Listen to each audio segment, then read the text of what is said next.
got to give credit to Duke. I thought they played really well in the game, a really good game. Obviously, we didn't come out on top, but when you walk one and you punch out 14, you usually win that game. At least we do. When we're pitching like that and making plays, I don't believe they made an error. Is that correct? And we did make some plays that we normally make, and we didn't strike them out as much, and we walked them more. And we're right there. I mean, we came back, it tells you what type of team we have. Our guys were battling. Sometimes you don't play great, but you're still in the game, and that was the case tonight. We just didn't come out on top. You got to give Duke credit. You know, they got it done, and we didn't. You've been reliable in defense all year, but how did the defense let you down tonight? Yeah, you know, Gavin was trying to go home on that play, the backhand. It's been a tough play, and a couple other plays. I mean, come on, ball just popped out of Parks Harbor's glove. You know, he sure as heck ain't trying to miss it. So, but yeah, I mean, you got to make plays. When games like this, especially when they're pitching it like that, and all of a sudden you come back, you got to grab every out that you can. I also thought we made some really good plays. They just made more good plays than we did. Johnson hitless through 5. Kind of seemed like that South Carolina game, and you said after that one that they were having trouble seeing the fastball. Did something like that happen tonight? He just had one pitch that was really confounding. He had 3. Like I thought he was as good as we faced all year.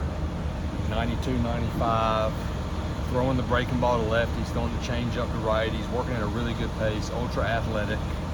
And the umpire, was giving him that. It might have been a strike, but different umpires won't give that. They were calling that pitch up a strike.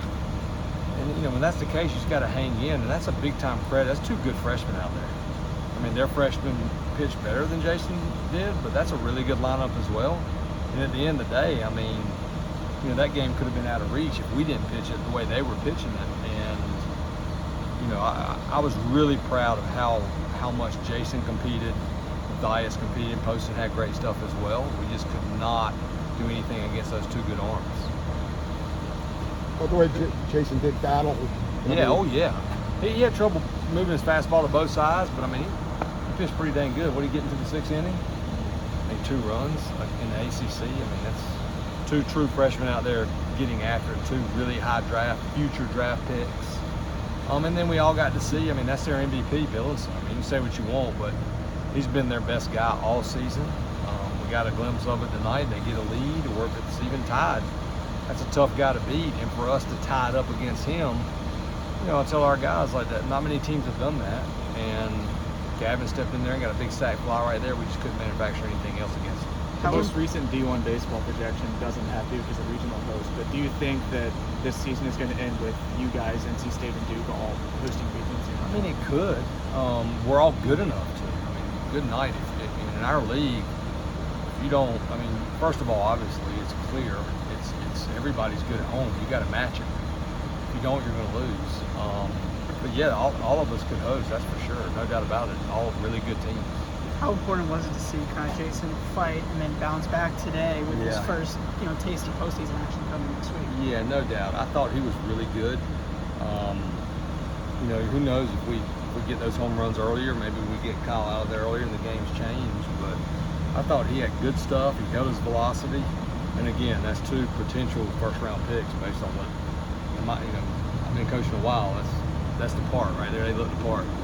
Did you guys do anything in specific to prep for Bielenson over the last week practice? Yeah, I mean, all you can do is know what he throws. That's what makes him so effective. He's got a fastball that can run up 95, 96. He's got a cutter to lefties. He's got a change up to lefties. And he's got a slider. So he's a smart enough pitcher to know that, hey, if you're on the slider, the next pitch you can throw at 95.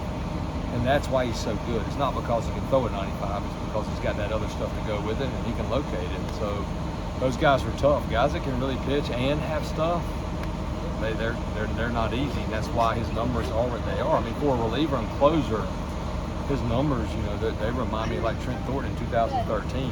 He's a starter at times. He just goes out there and finishes the game. What do you throw, 50 pitches? Probably. I mean, not many relievers today can do that. We've got some that can as well, but that's why both of us have good teams. With y'all in Clemson, do you even allow yourself to think about ACC tournament seeding possibilities right now? Heck, man, we're just trying to play this game and win this game. Win tomorrow, we got it moved up to 2 o'clock. We'll get home. Luckily it's not a long trip.